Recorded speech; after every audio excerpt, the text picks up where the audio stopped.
Hello mga mare! Hello! So for today's video, gagawa tayo ng tinungguang isaw at daman ng baboy. Ayan, ito na yung mga yan. Pinay-prepare ko na para pakuluan.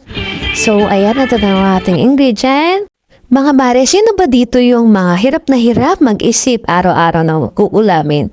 Sobra pati poproblemahin mo pa ang mahal ng mga bilihin. Ngayon, napakamahal. Buti na lang atong kamatis, sibuyas at bawang.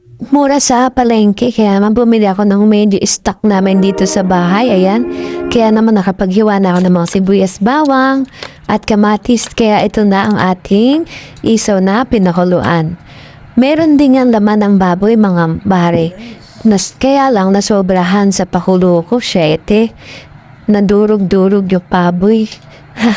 Sinabay ko kasi sa isaw. Kaya ayan, hinihiwa ko na ng medyo maliliit itong mga isaw.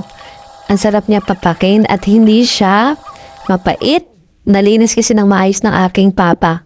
Kaya naman ayan, binilisan ko ng hiwa. Pag Sunday kasi, ang sarap ng iniisip namin mga ulam like mga inihaw, ganyan, mga minudo, mga nilaga, kaya lang sobrang hirap mamili as in. Kaya kung ano-una namin mapag-usapan na ulam, yun na yung binibili namin at sinusunod. Kasi kapag nagkalo pa kami sa ulam, ang ending, wala na, mauuwi na naman sa mga prito-prito na lang, ganyan.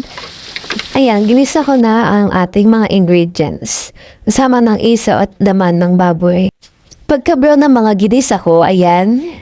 Ayan guys, so nilagay ko na yung dugo ng baboy, ayan.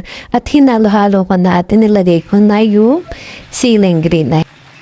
Umanghang siya dahil sa color green na sili na yan. Ayan, ang sarap na niya. Lutong-luto na siya guys. Ang sarap, sobra. Yan na, bye!